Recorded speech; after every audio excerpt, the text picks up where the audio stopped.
Cordial saludo. Bienvenidos de nuevo a este su espacio de temas y problemas literarios. ¿Les gustaría mejorar su técnica como escritores y además de eso, recibir consejos de primera calidad de la mano de un gran maestro como Chekhov? Estamos seguros que sí en este canal. Así que hoy traemos de nuevo a este gran dramaturgo, cuentista y médico ruso que tuvimos la oportunidad de aproximarnos un poco a uno de sus cuentos en el canal. No sin antes recordar que, bueno, soy Sundiata Keita, escritor, también miembro fundador del colectivo artístico Epísteme Colombia y su anfitrión en este su espacio. Sobre Chekhov, tuvimos la oportunidad de ver uno de sus cuentos, pero no nos adentramos un poco en lo concerniente a la visión que él tenía sobre la literatura. Es importante recordar que así como no todos los autores han dejado, digamos, por escrito, de una manera taxativa o por lo menos de una forma en la cual se pueda extraer sus consideraciones sobre la literatura. Algunos sí que lo han hecho de una manera más directa. En el caso de Chekhov, existe un texto, digamos, que se compiló. Usted lo puede conseguir en internet, se llama Sin trama y sin final, 99 consejos para escritores. ¿De dónde salieron esos consejos? De todo digámoslo así, las cartas de Chekhov.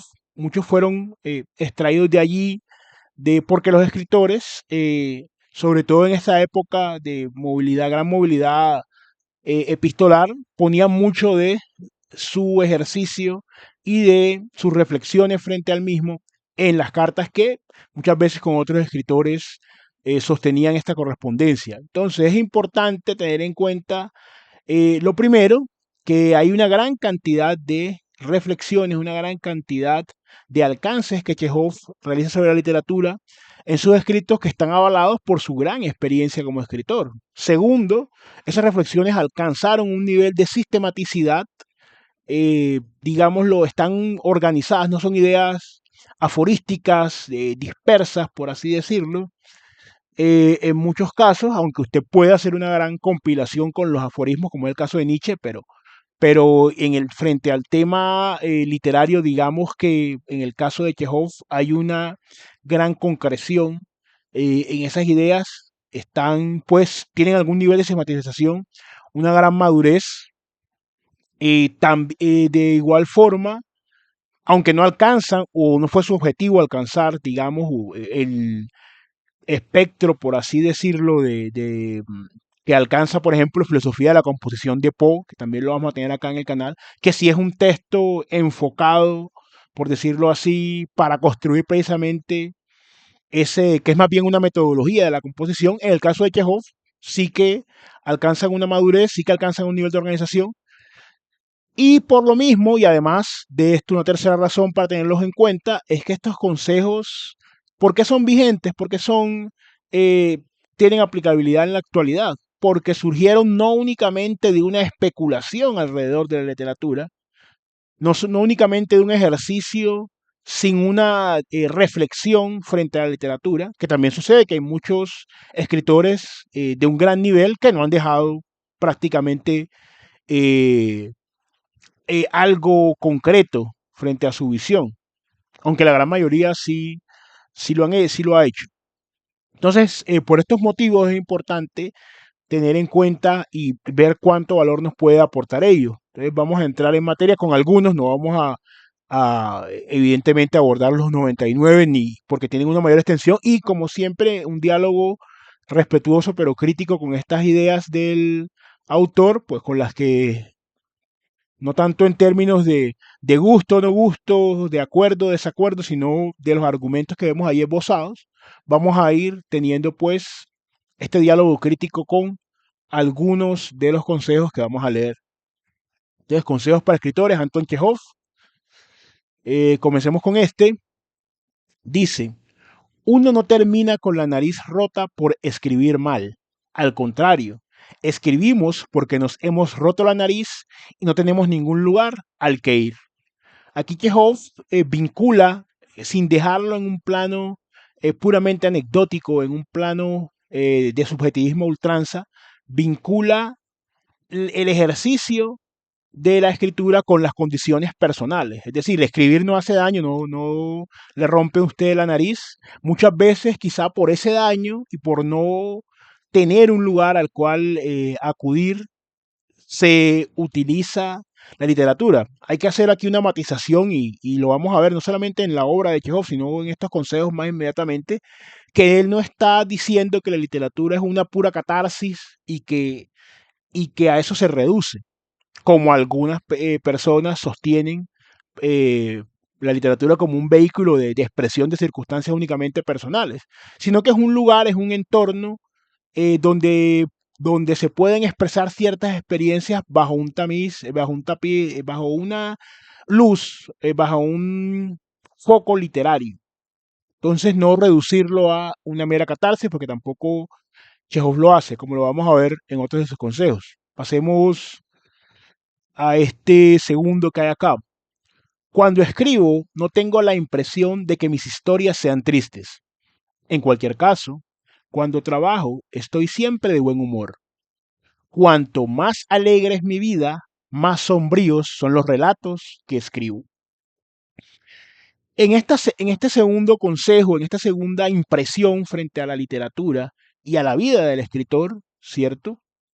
Chekhov muestra ese contraste que no sé si a ustedes les ha pasado, pero cuando conocen a otro escritor o de pronto estudian la biografía de alguno famoso, este contraste sí se da, yo lo he visto pues con otros escritores, donde al parecer de cara a la galería y no por posar, sino que al parecer la primera impresión que se tiene muchas veces de una persona, o de este escritor en este caso, es que es muy alegre, muy festivo, pero realmente ese contraste con lo sombrío precisamente revela esa naturaleza que no se expone públicamente, que se expone en la intimidad abierta, en la intimidad compartida de la literatura, sin reducirlo a un mero espectro personal, sino dándolo a conocer. Por eso se ve efectivamente esa polaridad que él muestra allí.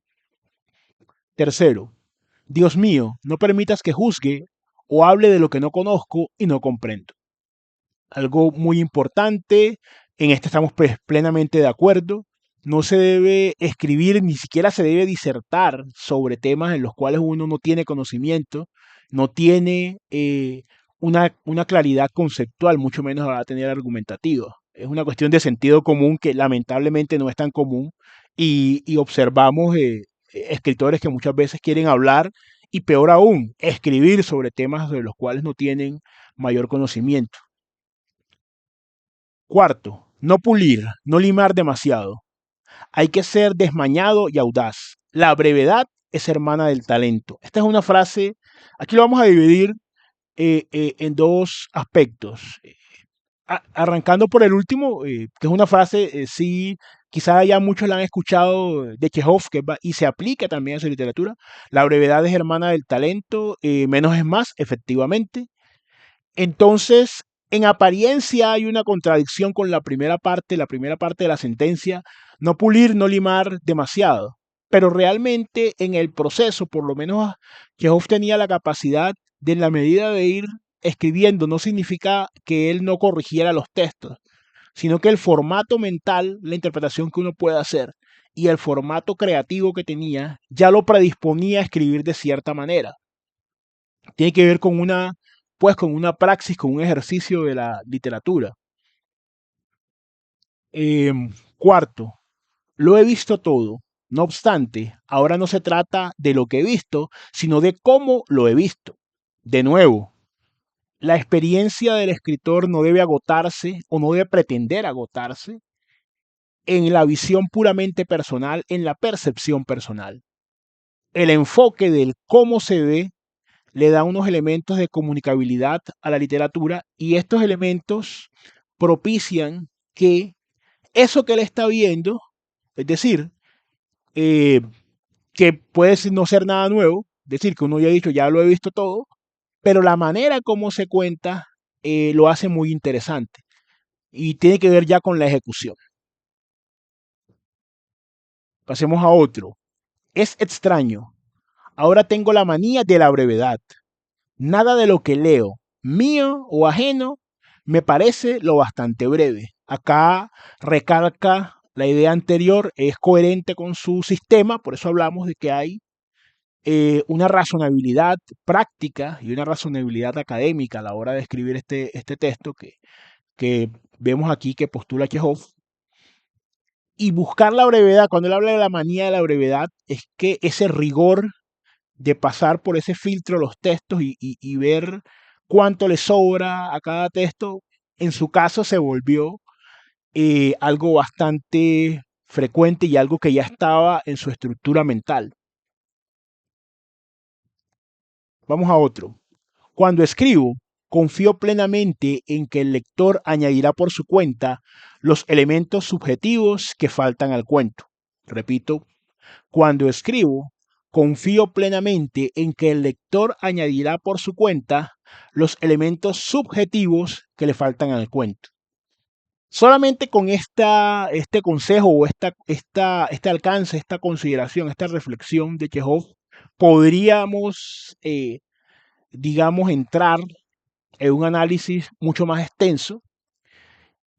Porque por un lado, sí, teorías más recientes y no tan recientes han, de alguna forma, en ese trípode de autor, texto y lector, conferido al lector una serie de facultades y de alguna forma de completar, de llenar esos vacíos, lo que él llama elementos subjetivos que faltan al cuento. Ahora, aquí podemos estar parcialmente de acuerdo. Por un lado, sí, el lector genera una reescritura. Con nosotros como lectores, cuando nos enfrentamos a un texto, por ejemplo, como en este momento, generamos una interpretación, pero eso depende, esto de los elementos subjetivos también depende mucho de las competencias de ese lector y entonces habría que hacer una matización y quizá no todos los lectores tengan las mismas habilidades para rellenar esos elementos subjetivos. Entonces, si se trata del lector en sí mismo, en su relación íntima con el texto, estaríamos mucho más de acuerdo. Pero ya en un nivel de intersubjetividad, habrían unas asimetrías que no permitirían que añadirle, pues, elementos al cuento. Además, el cuento, así sea una unidad permeable, ojo con esto que vamos a decir, o que voy a decir, así el cuento es una unidad permeable a influencias en ese devenir con el lector, debe ser una unidad, sin embargo, completa. Entonces esa idea de que algo le falta al cuento no en sí mismo, así sean elementos subjetivos, no estaríamos tampoco plenamente de acuerdo con ella. Vamos con otro. Es más fácil escribir de Sócrates que de una señorita o de una cocinera. Estamos más de acuerdo con este por el argumento que presenta. Para referirse a una figura histórica, una figura pública, resulta más sencillo, ya hay unos referentes en la mente del lector, pero describir a personajes aparentemente genéricos, pero entrar en las profundidades de esa señorita, en entrar en las vicisitudes o de los alcances o el imaginario de esa cocinera, es mucho más complicado, porque no son personajes, digamos, que de público conocimiento y de alguna forma ya que el lector acepta ciertas disposiciones que hay sobre los mismos, sino que el lector tiene que entrar, en este caso, a valorar un personaje novedoso que el escritor debe escribir. Vamos a ver otro donde se ve que este lo vimos en el cuento de un asesinato, pero vamos a leerlo. Te aconsejo, primero, ninguna monserga de carácter político, social, económico. Segundo, objetividad absoluta. Tercero, veracidad en la pintura de los personajes y de las cosas. Cuarto, máxima concisión. Quinto, audacia y originalidad. Rechaza todo lo convencional.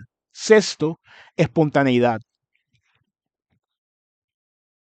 Esta es una situación que vimos en este cuento de un asesinato, vemos que efectivamente, pese a las circunstancias de explotación laboral y explotación infantil que había vivido Barca, la protagonista, Chekhov no entra mucho en eso. Chekhov se concentra en las características del entorno del personaje, en los colores, como lo vimos en ese cuento, digamos en las emociones vinculadas a cada situación, en la idea del sueño, en la idea de la liberación, y es objetivo, de alguna forma, o cuando menos rebasa su propia subjetividad.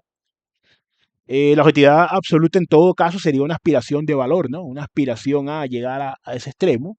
Es veraz en la descripción, en lo que él llama la pintura de los personajes, es conciso. También él habla de las circunstancias específicas que llevan a Barca al servicio en esa casa. No entra a narrar ciertos detalles y no son huecos, sino que él se refiere al tema concreto, ¿no? Que va a desembocar en el asesinato del bebé. Es original en esa idea, cierto. No, el convencionalismo habría sido que ella, para evitar y por un asunto de pura humanidad, no asesinara al niño, pero es la única forma que tiene para dormir. Es bastante espontáneo.